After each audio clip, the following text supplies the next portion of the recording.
students, myself Binay Srivastava. Welcome to all in my channel STD English Online. Dear students, today we are going to read the chapter The Bull written by Saki. This is the first part of the chapter, so let us read the chapter. Dear students, here is the chapter The Bull. ये title है आपका. Bull means बैल होता है, हम सभी लोग इससे परिचित हैं. आइए सबसे पहले अबाउट द चैप्टर को हम रीड करते हैं. Now read a story about two brothers, one of whom is a farmer and the other N animal painter.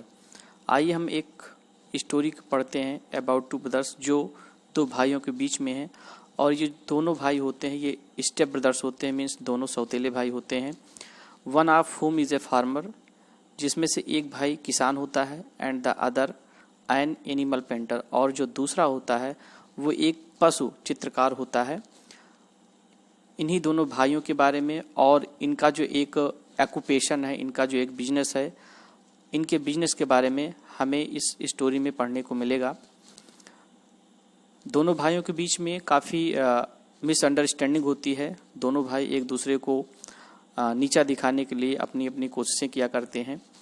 इस प्रकार से स्टोरी तो काफ़ी इंटरेस्टिंग है, लेकिन इसके जो सेंटेंसेस है काफ़ी कॉम्प्लिकेटेड हैं, इसलिए आपको थोड़ा सा बहुत केयरफुल्ली इस चैप्टर को नोटिस करना पड़ेगा, तभी आपको ये स्टोरी समझ में आएगी. चलिए चैप्टर स्टार्ट करते हैं. Tom Yorkfield had always regarded his half brother Laurence be the lazy instinct of dislike toned down as years went on to a tolerant feeling of indifference. इसमें एक जो भाई है उसका नाम टॉम याकफील्ड, शॉर्टली हम इसको टॉम कहेंगे, और जो इसका दूसरा भाई है जिसका नाम क्या होता है, लॉरेंस. तो हमें अब इस कहानी में जो मेन कैरेक्टर्स हैं उनका पता हो गया है, टॉम याकफील्ड और दूसरे भाई का नाम क्या होता है, लॉरेंस. तो Tom Yorkfield had always regarded his half brother, जो टॉम इसका भाई था हमेशा अपने भाई को, जो हाफ ब्रदर है अपने सौतेले भाई लॉरेंस को, क्या समझता था, with a lazy instinct of dislike, यानी हमेशा उसे डिसलाइक किया करता था, क्योंकि उसकी जो एक क्वालिटी थी, टॉम ये समझता था कि काफ़ी जो है लेजी है, इसकी जो प्रकृति है, इसकी जो हैबिट है वो क्या है, लेजी है. Toned down as years went on to a tolerant feeling of indifference. जैसे जैसे वर्षों की उदासीनता हुई, उदासीनता की एक सहने वाली भावना पैदा हुई. टॉलरेंट फीलिंग ऑफ इंडिफरेंस, यानी उदासीनता की भावना इसके अंदर क्या हुई, सहने की भावना को जो है इसने जो है ग्रो किया. There was nothing very tangible to dislike him for, उसे there was nothing very tangible dislike him for, यानी उसे डिसलाइक करने का, उसे नापसंद करने का कोई टेंगेबल रीजन नहीं था, कोई स्पष्ट कारण नहीं था. He was just a blood relation, क्योंकि दोनों के मध्य, दोनों के बीच में क्या था, रक्त का संबंध था, खून का रिश्ता था. With whom Tom had no single taste और इंटरेस्ट इन कॉमन, जिसके साथ टॉम के पास कोई भी एक सिंगल टेस्ट या कोई इंटरेस्ट इन कॉमन, कोई कॉमन रुचि नहीं थी. And with whom at the same time, और जिसके साथ एट द सेम टाइम उसी समय पर ही had no occasion for quarrel, और जिसके साथ सेम समय पर, सेम टाइम पर उन दोनों के पास, यानी उसके पास कोई भी लड़ने के लिए कोई ओकेजन नहीं होता था, कोई अवसर नहीं होता था. Lawrence had felt the farm left, Lawrence had left the farm early in life, Lawrence ने क्या किया, अपने प्रारंभिक जीवन में ही खेती करना छोड़ दिया. And had lived for a few years on a small sum of money left him by his mother, और अपना फ्यू ईयर्स, अपने कुछ साल उसने जिए, on a small sum of money, कुछ थोड़े से पैसे के साथ, left him by his mother, जो उसे उसकी माँ के द्वारा छोड़े गए थे, यानी अपनी माँ के द्वारा छोड़े गए थोड़े से पैसे के साथ उसने अपने अपने जीवन के कुछ साल उसने बिताए. He had taken up painting as a profession, और उसके बाद उसने पेंटिंग को ही अपना प्रोफेशन बना लिया. And was reported to be doing fairly well at it, well enough at any rate to keep body and soul, and was reported, और उसे रिपोर्ट किया गया, to be doing fairly well, अच्छी तरह करने के लिए, well enough, पर्याप्त मात्रा में, at any rate, किसी भी कीमत पर, to keep body, शरीर को, and soul together, और साथ साथ आत्मा को भी। यानी यह शरीर और आत्मा को एक साथ रखने के लिए किसी भी कीमत पर काफ़ी अच्छी तरह से, पर्याप्त रूप से करने की सूचना उसे दी गई। He specialized in painting animals and he was successful in finding a certain number of people to buy his pictures. वो एनिमल पेंटिंग बनाने में उसे महारत हासिल थी। यानी वो किस चीज़ का स्पेशलिस्ट था? वो एनिमल पेंटिंग का जो है स्पेशलिस्ट था। And he was successful in finding a certain number of people to buy his pictures, और वो बहुत सारे लोगों के द्वारा उस पिक्चर्स को खरीदे जाने के लिए जो है वो काफ़ी सक्सेसफुल हुआ। यानी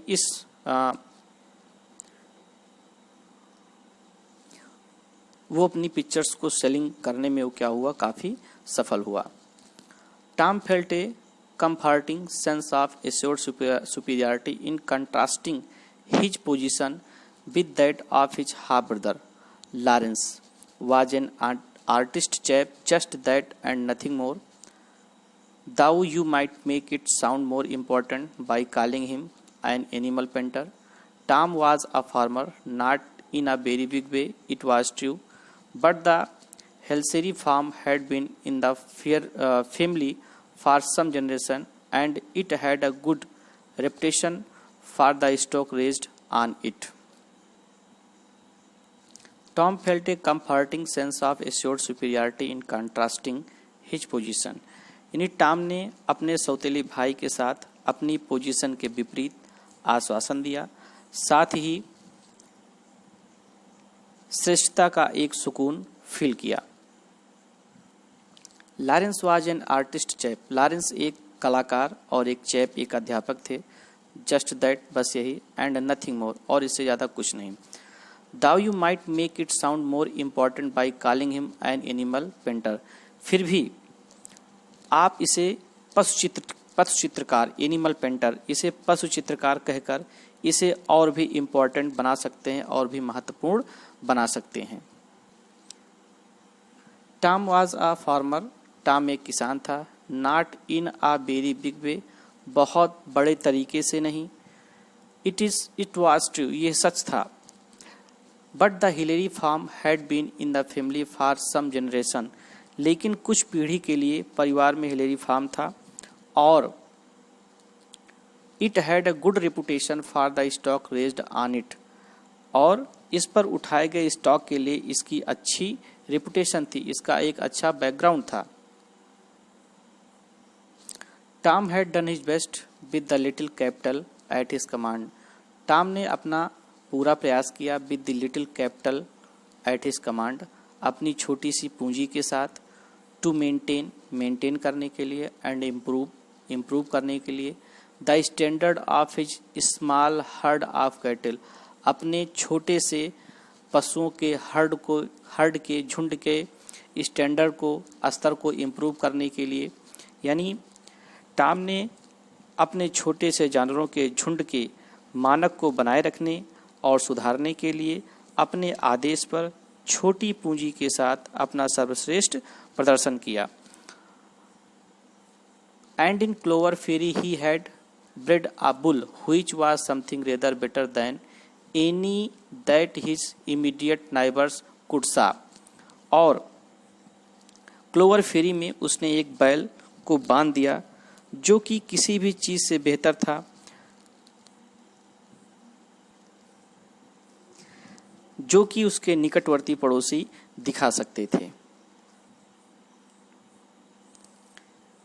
It would not have made a sensation in the judging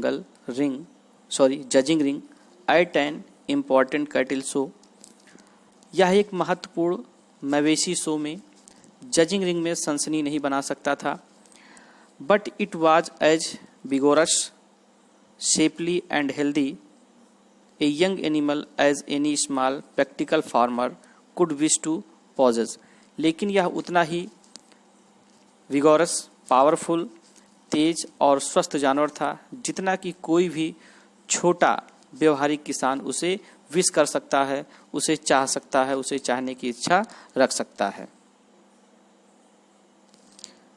eight the King's Head on market days Clover Fairy was very highly spoken of. Market के दिनों में किंग्स हेड में क्लोवर फेरी की बहुत अधिक बोली जाती थी।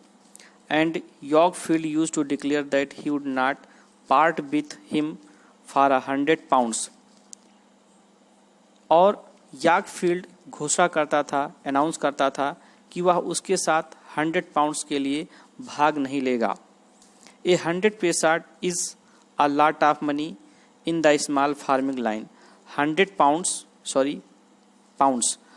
पाउंड्स छोटी खेती के लाइन में क्या है, बहुत ही ज्यादा है।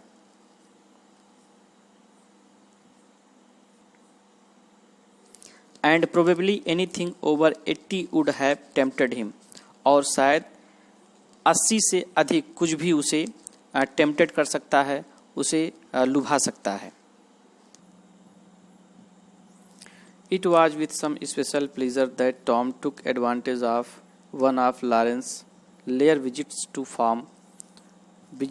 the farm to lead him down to the enclosure where Clory Fairy kept solitary state, the grass widower of a grazing harem. It was with some special pleasure, ये कुछ विशेष खुशी के साथ था। That टॉम टुक एडवांटेज, कि Tom advantage ले रहा था, लाभ ले रहा था। One of Lawrence rare visits, Lawrence की कुछ दुर्लभ विजिट्स की। The farm to led him down to the enclosure, जिसे वह उसके नज़दीक ले गया।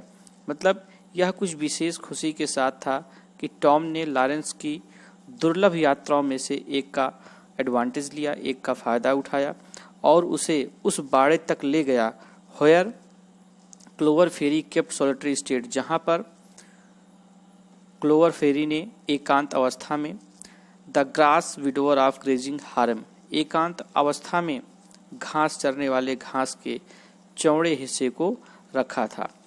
Tom felt some of his old dislike for his half brother reviving.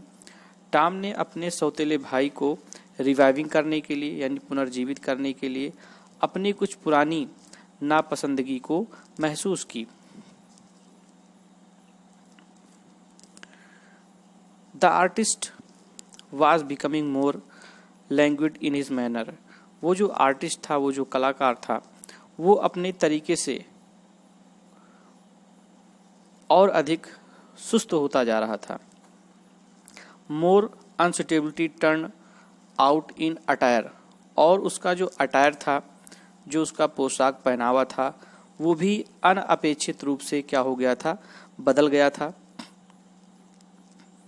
And he seemed inclined to impart slightly patronizing tone to his conversation, और वह अपनी बातचीत के लिए थोड़ा सा विनम्र स्वर प्रदान करने के लिए क्या लग रहा था, इच्छुक भी लग रहा था। He took no heed of a flourishing potato crop, उसने आलू की फसल के लिए कोई भी देखभाल नहीं की। But waxed enthusiastic over a clump of yellow flowering weed, लेकिन उसने पीले फूलों वाले खरपतवार के एक झुरमुट पर ज़्यादा हावी था, उसने उस पर ज़्यादा ध्यान दिया। That stood in a corner by a gateway, जो कि एक गेटवे द्वारा एक कोने में खड़ा था।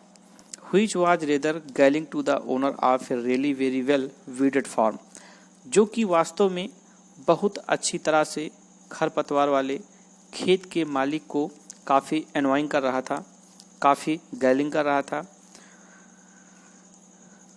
Again when he might have been duly complimentary about a group of fat, फिर जब वह वसा के एक समूह वाले ब्लैक फ्रेश लैम्प, काले चेहरे वाले, that simply cried allowed for admiration, जो कि बस प्रशंसा के लिए ही जोर से क्राइड किया था, जोर से चिल्लाया था। He became eloquent over the foliage tints of an oak copse on the hill opposite, वो पहाड़ी के विपरीत एक ओक के कॉप्स पर के पत्ते पर, कोक्स के पत्तेदार टिंट होता है, टिंट पर वो क्या हो गया, काफी वाकपट हो गया, यानी काफी वो भावपूर्ण हो गया, वो तार्किक हो गया, अपना तर्क देना शुरू किया। यानी एक बार हम फिर देख लेते हैं। जब वह वसा के एक समूह काले चेहरे वाले भेड़ के बच्चे के बारे में विधिवत प्रशंसा कर रहे थे, जो कि बस प्रशंसा के लिए ही जोर से वो अपनी बात को ऊंचा कर रहा था, वह पहाड़ी के विपरीत एक ओक कोप्स के पत्तेदार टिंट पर वाकपट हो गया, मीन्स भावपूर्ण हो गया। But now he was being taken to inspect, लेकिन अब उसे बींग टेकन, उसे ले जाया जा रहा था टू इंस्पेक्ट करने के लिए, मीन्स निरीक्षण करने के लिए, the crowning pride and glory of Hillary, समापन अभिमान का और ग्लोरी हिलसेरी ग्लोरी का, यानी हिलसेरी के गौरव का इंस्पेक्ट करने के लिए, निरीक्षण करने के लिए उसे ले जाया जा रहा था। मतलब लेकिन अब उसे हिलेरी के गौरव और समापन अभिमान का निरीक्षण करने के लिए उसे ले जाया जा रहा था। However, grudging he might be in his prize, हालांकि वह अपनी प्रशंसा प्राइजेस अपनी प्रशंसा वो ग्रजिंग वे में कर सकता था, यानी अनिच्छापूर्वक ही कर सकता था। However, backward and niggardly with his congratulations, he would have to see and acknowledge the many excellences of that redoubtable animal. पिछड़े and niggardly अस्पष्ट रूप से, विद हिज कांग्रेचुलेशंस अपनी बधाइयों के साथ, ही वुड हैव टू सी उसे देखना होगा, एंड एक्नॉलेज और एक्सेप्ट करना होगा, स्वीकार करना होगा, द मेनी एक्सीलेंसेस कई उत्कृष्टता को, दैट रिडाउटेबल एनिमल उस योग्य जानवर की, यानी अब उसकी बधाई के साथ पिछड़े और अस्पष्ट रूप से उसे उस योग्य जानवर की कई उत्कृष्टता को देखना होगा और उसे स्वीकार करना होगा। Some weeks ago, while on a business journey to Taunton, Tom had been invited by his half brother to visit a studio in that town. कुछ सप्ताह पहले while on a business journey के दौरान, टू टांटन की business journey के दौरान, Tom had been invited Tom को invite किया गया था, बाय हिज हाफ ब्रदर अपने सौतेले भाई के द्वारा, to visit a studio in that town उस शहर में एक स्टूडियो का विजिट करने के लिए उसे अपने सौतेले भाई के द्वारा क्या किया गया था, इनवाइट किया गया था। Where Laurence was exhibiting one of his pictures, जहां पर लॉरेंस उसकी बाकी अपनी तस्वीरों में से एक तस्वीर को क्या कर रहा था, वो एग्जिबिट कर रहा था, मीन्स प्रदर्शित कर रहा था। A large canvas presenting a bull standing knee deep in some marshy ground, उसमें क्या दिख रहा था, एक बड़ा सा कैनवास जो कि रिप्रेजेंट कर रहा था ए बुल, एक बैल को, स्टैंडिंग नी जो अपने घुटने के बल खड़ा था, कहाँ पर, deep in some marshy ground एक कीचड़ युक्त जमीन के ऊपर वो अपने घुटनों के बल क्या हुआ था, खड़ा था, और उसे कैनवास पर क्या किया जा रहा था, रिप्रेजेंट किया जा रहा था। It had been good of its kind, ये अपने प्रकार में अच्छी तरह था, यानी वो अपनी तरह का अपने प्रकार में वो बहुत ही अच्छा था, नो डाउट इसमें कोई संदेह नहीं था। And Laurence had seemed inordinately pleased with, और लॉरेंस इसमें इनऑर्डिनेटली उसे यह थोड़ा सा इनऑर्डिनेटली लग रहा था, थोड़ा सा अजीब, थोड़ा सा अटपटा लग रहा था। और the best thing I have done it he had said over and over again, और वो बार बार वो यही कह रहा था कि मैंने अभी तक का सबसे अच्छा काम किया। And Tom had generously agreed, और टॉम इस बात पर सहमत हुआ था, that it was fairly lifelike, कि ये काफी हद तक क्या है, लाइफ लाइक है। Now the man of pigments was going to be shown a real picture, a living model of strength and comeliness, a thing to feast the eye the eyes on, a picture that exhibited new pose and action with every shifting minute. Now the man of pigments, अब वह pigment के आदमी को was going to be shown, दिखाने जा रहा था ए real picture, एक रियल तस्वीर, लिविंग मॉडल ऑफ स्ट्रेंथ, जो ताकत की, एंड कॉमलीनेस, और खुशी की एक लिविंग मॉडल था. A thing to feast the eye on, जो आंखों को क्या दे रहा था, एक फीस्ट दे रहा था, एक दावत देने वाला था, एक ऐसी picture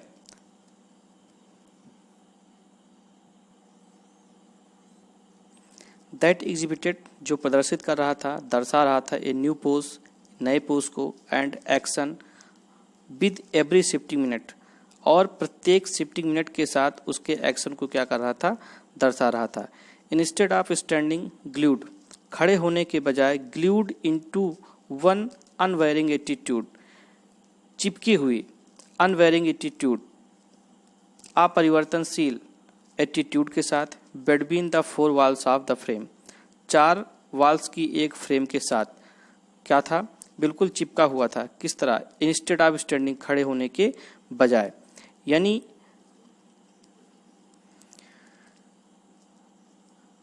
now the man of pigments was going to be shown a real picture, अब उस पिगमेंट के आदमी को एक वास्तविक तस्वीर दिखाई जा रही थी, जो कि ताकत और खुशी का एक जीवंत मॉडल है, जो कि आंखों को इनवाइट करने वाला है, फीस्ट देने वाला है. एक ऐसी पिक्चर जो कि नए पोज और हर शिफ्टिंग मिनट के साथ क्या दर्शाती है, उसके एक्शन को दर्शाती है, जो कि खड़े होने के बजाय चिपके हुए एक फ्रेम की चार दीवारों के बीच उसका जो एक साइज था, उसका जो एटीट्यूड था, वो क्या था, बिल्कुल अपरिवर्तनशील था. Tom unfastened a stout wooden door and led the way into a straw-bedded yard. Tom ने एक कठोर लकड़ी के दरवाजे को खोला और एक घास फूस वाले बिस्तर वाले यार्ड में अपना रास्ता तय किया, यानी उस रास्ते से वो क्या हुआ, निकल गया. Is he quite? asked the artist as a young bull with a curly red coat came inquiringly towards them. कलाकार ने पूछा, asked the artist, कलाकार ने पूछा, is he quite? क्या वह शांत है? As a young bull with a curly red coat came inquiringly towards them. जब एक युवा बैल घुंघराले रेड कोट के साथ पूछताछ करते हुए उनकी ओर आया. He is playful at times, said Tom. Tom ने कहा, इस समय वो क्या है, प्लेफुल है. Leaving his half brother to wonder whether the bull's ideas of play were of the catch as catch can order. Tom ने क्या आंसर दिया? टॉम ने कहा, वह कई बार क्या है, प्लेफुल है. वह अपने सौतेले भाई को whether the bull's ideas of play, कि क्या बैल के खेलने के विचार पर, catch as catch on catch can order, विचार पर रेस्टलिंग का जो ऑर्डर क्या उसे वो दे सकते हैं. यानी कहने मतलब ये है, टॉम ने ये कहा कि वह कई बार क्या है, प्लेफुल है, और वह अपने भाई को क्या करना चाहता था, वंडर करना चाहता था, उसको आश्चर्यचकित करना चाहता था, और उसे आश्चर्यचकित करने के लिए कि क्या वह बैल के खेलने के विचार पर, जो कि रेस्टलिंग का ऑर्डर है, क्या वो उस ऑर्डर को दे सकता है. Lawrence made 1 or 2 prefatory comments on the animal's appearance and asked a question or so as to his age and such like details. Then he coolly turned the talk into another channel.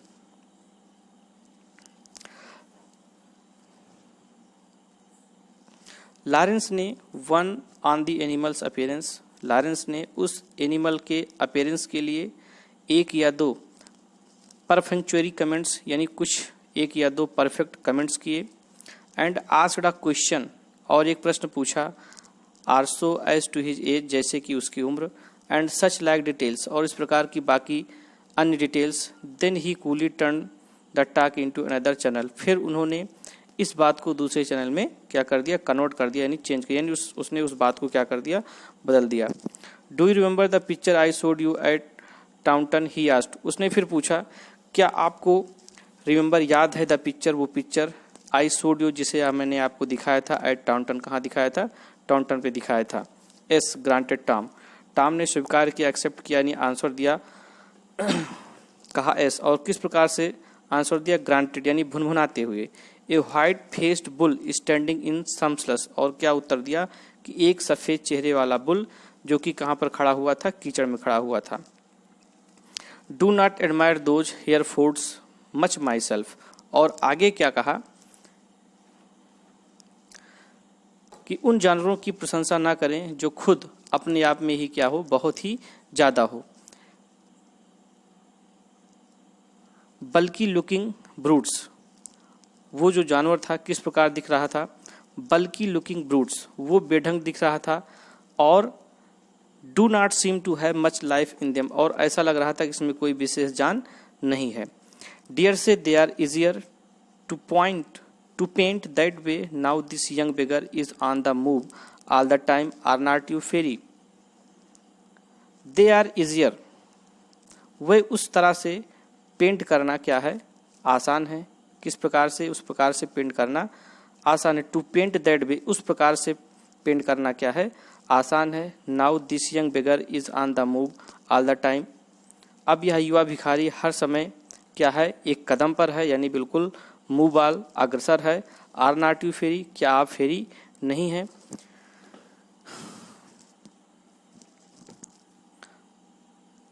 So dear students, this is the part 1 of the chapter. The remaining portion you will read in the next part. Thank you.